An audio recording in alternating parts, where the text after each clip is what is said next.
जय हिंद विद्यार्थियों, आपका स्वागत है आपके अपने इस YouTube channel online Gurukul teaching पर।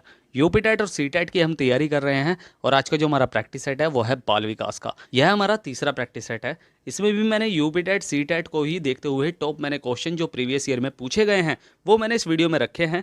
तो जो हमारे चैनल पर नए हैं या फिर जिन्होंने हमारी पिछली वीडियो को अभी तक नहीं देखा है वो हमारी प्लेलिस्ट से उन वीडियो को जाकर देख सकते हैं, या फिर मैंने उन वीडियो की लिंक डिस्क्रिप्शन बॉक्स में भी दे रखी है, आप वहां जाकर भी उन वीडियो को देख सकते हैं। और चैनल को सब्सक्राइब करना बिल्कुल ना भूलिएगा। सब्सक्राइब का बटन नीचे दिया हुआ है, उस पर टच कीजिए, साथ ही साथ बेल आइकन को ऑल पर सेट कीजिए ताकि आपको आने वाले लेटेस्ट वीडियो की नोटिफिकेशंस मिल सके। तो चलिए शुरू करते हैं इस वीडियो को और देखते हैं अपना पहला प्रश्न। पहला प्रश्न है, किस मनोवैज्ञानिक ने सीखने की सामग्री के रूप में निरर्थक शब्दों का प्रयोग किया? विलियम जेम्स ने, स्किनर ने, एबिंगहॉस ने या फिर बार्टलेट ने? तो जिस मनोवैज्ञानिक ने सीखने की सामग्री के रूप में निरर्थक शब्दों का प्रयोग किया वो है एबिंगहॉस, यानी ऑप्शन नंबर 3 हमारा बिल्कुल सही है। एबिंगहॉस कहाँ के मनोवैज्ञानिक थे? तो एबिंगहॉस जर्मन के मनोवैज्ञानिक थे। एबिंगहॉस विस्मरण वक्र की खोज के लिए भी जाने जाते हैं। किसकी? विस्मरण वक्र की खोज के लिए भी। तो इस प्रश्न का जो सही उत्तर है वह है तीसरा। तो बढ़ते हैं अगले प्रश्न की तरफ। सर्वाधिक उपयुक्त जीवित रहता है, यह सिद्धांत किसका है? यानी सर्वाइवल ऑफ द फिटेस्ट सिद्धांत किसका है? लैमार्क का, हैरिसन का, डार्विन का या मैकडूगल का? तो सर्वाधिक उपयुक्त जीवित रहता है यह सिद्धांत किसका है? यह सिद्धांत दिया था डार्विन ने, यानी ऑप्शन नंबर 3 हमारा बिल्कुल सही है और इंपॉर्टेंट क्वेश्चन भी है तो इस पर ध्यान देना है ज़्यादा। ठीक है, तो बढ़ते हैं अगले प्रश्न की तरफ। बाल मनोविज्ञान के आधार पर कौन सा कथन सर्वोत्तम है? सारे बच्चे एक जैसे होते हैं, कुछ बच्चे एक जैसे होते हैं, कुछ बच्चे विशिष्ट होते हैं या प्रत्येक बच्चा विशिष्ट होता है? बाल मनोविज्ञान विज्ञान की वह शाखा है जिसमें जन्म से लेकर परिपक्वता तक विकसित हो रहे बालक का अध्ययन किया जाता है और इस बात पर जोर देकर किया जाता है कि प्रत्येक बालक जो होता है वो विशिष्ट होता है। तो इस प्रश्न का जो सही उत्तर है वो है कौन सा? चौथा। तो बढ़ते हैं अगले प्रश्न की तरफ।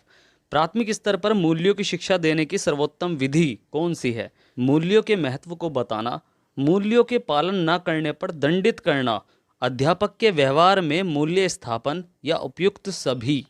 तो प्राथमिक स्तर पर जो मूल्यों की शिक्षा दी जा सकती है वो दी जा सकती है अध्यापक के व्यवहार में मूल्य स्थापन करके। एक अध्यापक छात्र के लिए आदर्श होता है, ये आप सभी को पता है।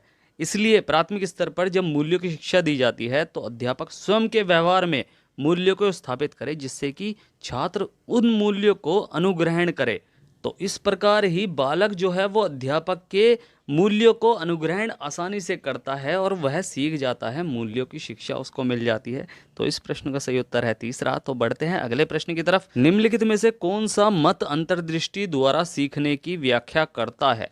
मनोविश्लेषणवाद, व्यवहारवाद, संबंधवाद या गैस्टॉल्टवाद?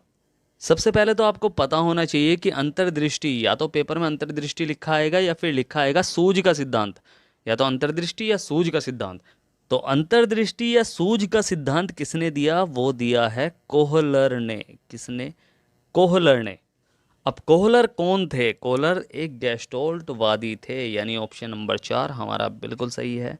कोहलर ने अपना प्रयोग किस पर किया? तो वो किया चिंपैंजी पर। किस पर? चिंपैंजी पर अपना प्रयोग किया। उस चिंपैंजी का नाम क्या था? तो वो था सुल्तान। क्या था? सुल्तान। तो इस प्रश्न का जो सही उत्तर है वो है चौथा। तो बढ़ते हैं अगले प्रश्न की तरफ। भाषा विकास का सिद्धांत नहीं है, यानी इनमें से कौन सा भाषा विकास का सिद्धांत नहीं है? अनुबंध का सिद्धांत, अनुकरण का सिद्धांत, अतिरिक्त शक्ति का सिद्धांत या परिपक्वता का सिद्धांत?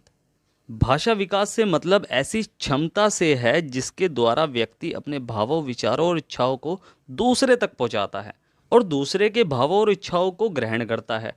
तो अनुकरण, परिपक्वता और अनुबंध, ये तीनों भाषा विकास के सिद्धांत हैं और प्रमुख सिद्धांत हैं। परंतु अतिरिक्त शक्ति का सिद्धांत कोई सिद्धांत नहीं है भाषा विकास का। तो इस प्रश्न का जो सही उत्तर है वह है तीसरा। तो बढ़ते हैं अगले प्रश्न की तरफ। सीखने का सर्वाधिक उपयुक्त अर्थ है, यानी सीखने का अर्थ क्या है? कौशल अर्जन, ज्ञानार्जन, व्यवहार में परिमार्जन या व्यक्तिक समायोजन? सीखना एक ऐसी प्रक्रिया है जिसके द्वारा अनुभूति या अभ्यास के फलस्वरूप व्यवहार में परिमार्जन होता है। क्या होता है? परिमार्जन होता है। परिवर्तन नहीं होता। परिमार्जन का अर्थ होता है मॉडिफिकेशन, परिवर्तन का अर्थ होता है चेंजेस। व्यवहार में कभी भी चेंजेस नहीं होते, व्यवहार में हमेशा मॉडिफिकेशन होता है। तो इस प्रश्न का जो सही उत्तर है वो है तीसरा। तो बढ़ते हैं अगले प्रश्न की तरफ। व्यक्तित्व के संगठन का स्वरूप है, यानी कैसा स्वरूप है व्यक्तित्व के संगठन का? सामाजिक व आर्थिक, मनोवैज्ञानिक शारीरिक, सामाजिक राजनीतिक या मनोवैज्ञानिक आध्यात्मिक? व्यक्तित्व एक ऐसा तंत्र है जिसमें मानसिक और शारीरिक दोनों ही पक्ष होते हैं। तो इस प्रश्न का जो सही उत्तर होना चाहिए, यानी मानसिक और शारीरिक दोनों पक्ष होते हैं, तो यानी दूसरा ऑप्शन हमारा बिल्कुल सही है। तो बढ़ते हैं अगले प्रश्न की तरफ। मूल्यों के वर्गीकरण में सम्मिलित नहीं है। देखो जहां भी नहीं दिखे ना तो पहले उसको हाईलाइट कर लो। आध्यात्मिक मूल्य, येन केन प्रकरण धनार्जन का मूल्य, नैतिक मूल्य या फिर सांस्कृतिक मूल्य? मूल्यों के वर्गीकरण में आध्यात्मिक मूल्य भी सम्मिलित है, नैतिक मूल्य भी सम्मिलित है, सांस्कृतिक मूल्य भी सम्मिलित है, लेकिन येन केन प्रकरण धनार्जन का मूल्य यह सम्मिलित नहीं है। यह तो कोई मंत्र लग रहा है। तो इस प्रश्न का जो सही उत्तर है वो है दूसरा। तो बढ़ते हैं अगले प्रश्न की तरफ। वाणी दोष नहीं है, यानी इनमें से कौन सा वाणी दोष नहीं है? ध्वनि परिवर्तन और अस्पष्ट उच्चारण, धीमी या तेज गति से बोलना, हकलाना या तुतलाना या तीव्र अस्पष्ट वाणी? ध्वनि परिवर्तन और अस्पष्ट उच्चारण, हकलाना और तुतलाना और तीव्र अस्पष्ट वाणी, ये प्रमुख वाणी दोष हैं। क्या हैं? प्रमुख वाणी दोष है। लेकिन धीमी या तेज गति से बोलना कोई वाणी दोष नहीं है। मैं कभी कभी धीमे बोलता हूँ, कभी कभी तेज गति से बोलता हूँ, तो इसका मतलब यह है कि कोई वाणी दोष है मुझे? नहीं, ये कोई वाणी दोष नहीं है। ठीक है, तो इस प्रश्न का जो सही उत्तर है वो है दूसरा। तो बढ़ते हैं अगले प्रश्न की तरफ। अपने ऊर्जा बल को बाहर की ओर अभिव्यक्त करने वाले व्यक्ति का प्रकार होता है ज्ञानात्मक व्यक्तित्व, कलात्मक व्यक्तित्व, बहिर्मुखी व्यक्तित्व या धार्मिक व्यक्तित्व? तो इस प्रश्न का आंसर तो आप सभी को पता है कि ऐसे व्यक्ति कैसे होते हैं, बहिर्मुखी व्यक्तित्व वाले व्यक्ति। बहिर्मुखी व्यक्तित्व वाले व्यक्ति जो होते हैं वे लोग खुशमिजाज और आदर्शवादी होने के साथ साथ अन्य लोगों से मिलना जुलना अधिक पसंद करते हैं। तो इस प्रश्न का जो सही उत्तर है वो है तीसरा। तो बढ़ते हैं अगले प्रश्न की तरफ। बाल मनोविज्ञान का केंद्र बिंदु है अच्छा शिक्षक, बालक, शिक्षण प्रक्रिया या विद्यालय? पहले जो शिक्षा थी वो विषय प्रधान और अध्यापक प्रधान होती थी। बालक को खाली बर्तन के समान समझा जाता था, लेकिन अब जो शिक्षा है वो बालक प्रधान है, या फिर हम कह सकते हैं बाल केंद्रित शिक्षा है। तो इस प्रश्न का जो सही उत्तर है वो है दूसरा। तो बढ़ते हैं अगले प्रश्न की तरफ। शारीरिक वृद्धि और विकास को कहते हैं तत्परता, अभिवृद्धि, गतिशीलता या आनुवंशिकता? तो शारीरिक वृद्धि और विकास को कहते हैं अभिवृद्धि। क्या कहते हैं? अभिवृद्धि, यानी ऑप्शन नंबर 2 हमारा बिल्कुल सही है। तो बढ़ते हैं अगले प्रश्न की तरफ। सीखना है व्यवहार में परिवर्तन, अनुभव तथा अभ्यास का परिणाम, व्यवहार में अपेक्षाकृत स्थायी परिवर्तन या उपरोक्त सभी? सीखना जो है वो व्यवहार में परिवर्तन भी है, यानी मैंने आपको परिवर्तन नहीं, मैंने आपको परिमार्जन बताया था, यानी मॉडिफिकेशन होता है ना कि चेंजेस होते हैं।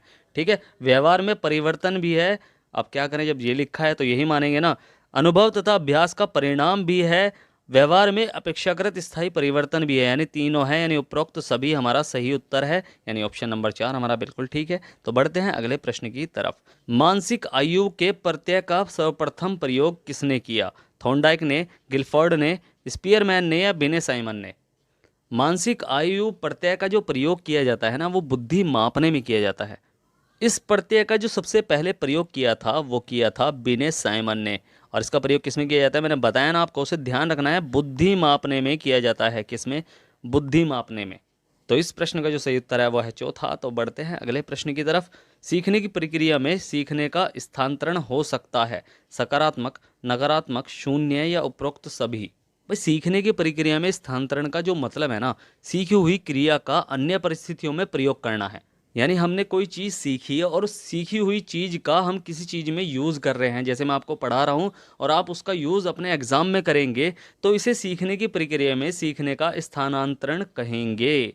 मनोवैज्ञानिक ने सीखने के 3 स्थानांतरण बताए हैं, एक तो सकारात्मक, एक नकारात्मक, एक शून्य, यानी तीनों हैं, यानी ऑप्शन नंबर कौन सा हमारा सही है? चौथा हमारा बिल्कुल सही है। तो बढ़ते हैं अगले प्रश्न की तरफ। बिने साइमन परीक्षण द्वारा मापन किया जाता है, यानी बिने साइमन परीक्षण द्वारा किसका मापन किया जाता है? सामान्य बुद्धि का, विशिष्ट बुद्धि का, अभिवृत्ति का या अभिक्षमता का? मैंने आपको भी बताया कि बिने साइमन ने किसका प्रयोग किया था, मानसिक आयु प्रत्यय का। और उस प्रत्यय का प्रयोग किस में किया जाता है, बुद्धि मापने में किया जाता है। तो सेम उससे ही जुड़ता हुआ प्रश्न है कि बिने साइमन परीक्षण द्वारा किसका मापन किया जाता है, तो वो किया जाता है विशिष्ट बुद्धि का, यानी ऑप्शन नंबर 2 हमारा बिल्कुल सही है। तो बढ़ते हैं अगले प्रश्न की तरफ। सीखने के नियम दिए हैं, पावलोव ने, स्किनर ने, थॉर्नडाइक ने या कोहलर ने। अगर आपने थोड़ी सी भी स्टडी की है तो आप इसका आंसर सीधा बता दोगे कि सीखने के नियम किसने दिए हैं, तो वो दिए हैं थॉर्नडाइक ने, यानी ऑप्शन नंबर 3 हमारा बिल्कुल सही है। थॉर्नडाइक ने 3 नियम कौन कौन से दिए हैं, एक तो दिया है तत्परता का नियम, किसका, तत्परता का नियम, अभ्यास का नियम, अभ्यास का नियम, और प्रभाव का, किसका, प्रभाव का नियम। तत्परता, अभ्यास और प्रभाव का नियम थॉर्नडाइक ने दिया है। तो इस प्रश्न का सही उत्तर है तीसरा। तो बढ़ते हैं अगले प्रश्न की तरफ। अभिप्रेरणा का वर्गीकरण होता है स्वाभाविक और कृत्रिम, कम महत्वपूर्ण और अधिक महत्वपूर्ण, जन्मजात या अर्जित, अभिप्रेरणा या प्रलोभन। अभिप्रेरणा जो है वो 2 टाइप की होती है, यानी उसका वर्गीकरण 2 भागों में किया जाता है, एक तो जन्मजात और एक अर्जित, यानी ऑप्शन नंबर 3 हमारा बिल्कुल सही है। तो बढ़ते हैं अगले प्रश्न की तरफ। चिंतन ज्ञानात्मक पक्ष में एक मानसिक क्रिया है, यह कथन किसका है। कथन वाले प्रश्न आएंगे, 100% आते हैं, तो उस पर ज़्यादा ध्यान देना है, ये भी आया हुआ है पेपर में। तो यह कथन किसका है, जॉन डीवी का, गिलफर्ड का, क्रूज का या रॉस का। तो चिंतन ज्ञानात्मक पक्ष में एक मानसिक क्रिया है, यह कथन किसका है, यह कथन है रॉस का, यानी ऑप्शन नंबर 4 हमारा बिल्कुल सही है। तो बढ़ते हैं अगले प्रश्न की तरफ। अच्छी स्मृति की विशेषताएं हैं, शीघ्र पुनः स्मरण, शीघ्र पहचान, अच्छी धारणा या उपरोक्त सभी। तो ये तीनों ही, यानी ऑप्शन नंबर 1, 2 और 3, ये तीनों ही अच्छी स्मृति की विशेषताएं हैं, यानी ऑप्शन नंबर 4 हमारा बिल्कुल सही है, उपरोक्त सभी। तो बढ़ते हैं अगले प्रश्न की तरफ। कक्षा 4 का एक बच्चा सदैव चिंतित और कुंठित रहता है, आप क्या करोगे। उसके अभिभावक से शिकायत करेंगे, मनोचिकित्सक के पास ले जाएंगे, स्वयं परामर्शदाता की भूमिका का निर्वहन करेंगे, या उसे उसके भाग्य पर छोड़ देंगे। तो देखो, स्वयं उसके भाग्य पर छोड़ देंगे तो गलत ही है, उसके अभिभावक से शिकायत करेंगे तो ये भी गलत है।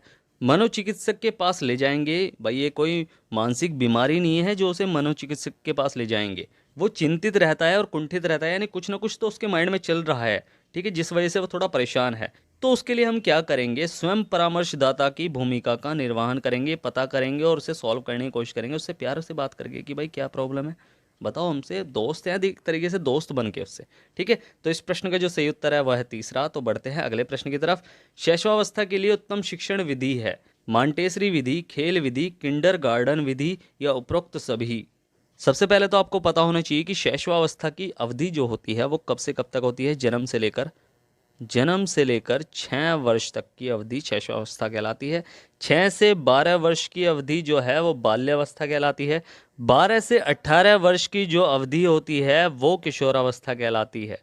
और उसके बाद 18 प्लस जो हो जाते हैं वे हो जाते हैं वयस्क। तो खेल विधि जो फ्रोबेल ने दी, मॉन्टेसरी विधि जो मारिया मॉन्टेसरी ने दी, और किंडरगार्टन विधि ये भी फ्रोबेल ने दी, ये तीनों विधि ही शैशवावस्था के लिए उत्तम शिक्षण विधि है, यानी ऑप्शन नंबर 4 हमारा बिल्कुल सही है। तो बढ़ते हैं अगले प्रश्न की तरफ। आत्म केंद्रित व्यक्ति होता है, यानी आत्म केंद्रित जो व्यक्ति होता है वो कैसा होता है, अंतर्मुखी, बहिर्मुखी, उभयमुखी या सामाजिक निर्भर। ऐसे व्यक्ति जो अकेला रहना अधिक पसंद करते हैं, खुद में खोए रहते हैं, कम दोस्त होते हैं, ऐसे व्यक्ति आत्म केंद्रित व्यक्ति होते हैं। तो ऐसे व्यक्ति किसे बोलते हैं, क्या बोलते हैं उन्हें, अंतर्मुखी व्यक्तित्व वाले व्यक्ति, यानी ऑप्शन नंबर 1 हमारा बिल्कुल सही है। तो बढ़ते हैं अगले प्रश्न की तरफ। संवेग शब्द का अर्थ है क्रोध और भय, स्नेह तथा प्रेम, उत्तेजना या भावों में उथल पुथल, या इनमें से कोई नहीं। तो हमसे पूछा है कि संवेग का शाब्दिक अर्थ क्या है, किसका, संवेग का शब्द का अर्थ क्या है। तो संवेग शब्द का जो शाब्दिक अर्थ है वो है उत्तेजना या भावों में उथल पुथल, यानी ऑप्शन नंबर 3 हमारा बिल्कुल सही है।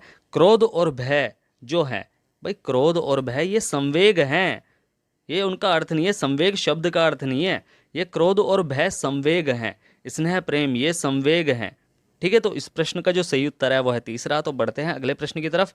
कौशल सीखने की पहली अवस्था है, यानी कौन सी अवस्था है कौशल को सीखने की पहली, कौन सी अवस्था है, यथार्थता, कल्पनाशीलता, समन्वय या अनुकरण। तो सीखने की जो पहली अवस्था है, किसी कौशल को सीखने की जो पहली अवस्था है वो है अनुकरण। सबसे पहले हम अनुकरण करके ही यानी टीचर को फॉलो करके ही समस्याओं को समझते हैं कि क्या, कैसे और क्यों होगा और कैसे उसे सॉल्व करेंगे, यानी समस्याओं को समझने का प्रयत्न करते हैं हम सबसे पहले अनुकरण करके। तो इस प्रश्न का जो सही उत्तर है वो है चौथा। तो बढ़ते हैं अगले प्रश्न की तरफ। संवेगात्मक विकास को प्रभावित करने वाले कारक हैं मानसिक स्वास्थ्य है, मानसिक योग्यता, थकान या उपरोक्त सभी। तो शारीरिक स्वास्थ्य भी संवेगात्मक विकास को प्रभावित करता है, मानसिक योग्यता भी प्रभावित करती है और थकान भी प्रभावित करती है, यानी उपरोक्त सभी हमारा सही उत्तर है, यानी ऑप्शन नंबर 4 हमारा बिल्कुल सही है। तो बढ़ते हैं अगले प्रश्न की तरफ और यह हमारा अंतिम प्रश्न भी है कि बाल विकास में प्रक्रिया पर बल है, वातावरण और अनुभव की भूमिका पर बल है, गर्भावस्था से किशोरावस्था तक का अध्ययन होता है या उपरोक्त सभी। हर जगह उपरोक्त सभी लगाना जरूरी नहीं है। पहले प्रश्न को ध्यान से पढ़ो कि बाल विकास में क्या होता है। बाल विकास में गर्भावस्था से लेकर किशोरावस्था तक का अध्ययन किया जाता है, यानी ऑप्शन नंबर 3 हमारा बिल्कुल सही है। तो कैसे लगे आपको प्रश्न? यही प्रश्न यूपीटेट और सीटेट एग्जाम में अब तक पूछे जा चुके हैं, तो इन प्रश्न से आपको तैयारी करने में थोड़ी सी आसानी मिलेगी। आपको समझ में आएगा कि कैसे प्रश्न यूपीटेट और सीटेट एग्जाम में पूछे जा चुके हैं। नए हैं तो चैनल को अभी सब्सक्राइब करें, साथ ही साथ बेल आइकन को ऑल पर सेट करें ताकि आपको आने वाले लेटेस्ट वीडियो की नोटिफिकेशन मिल सके। तो मिलते हैं फिर अगली वीडियो में, तब तक के लिए bye bye, tata, see you, जय हिंद।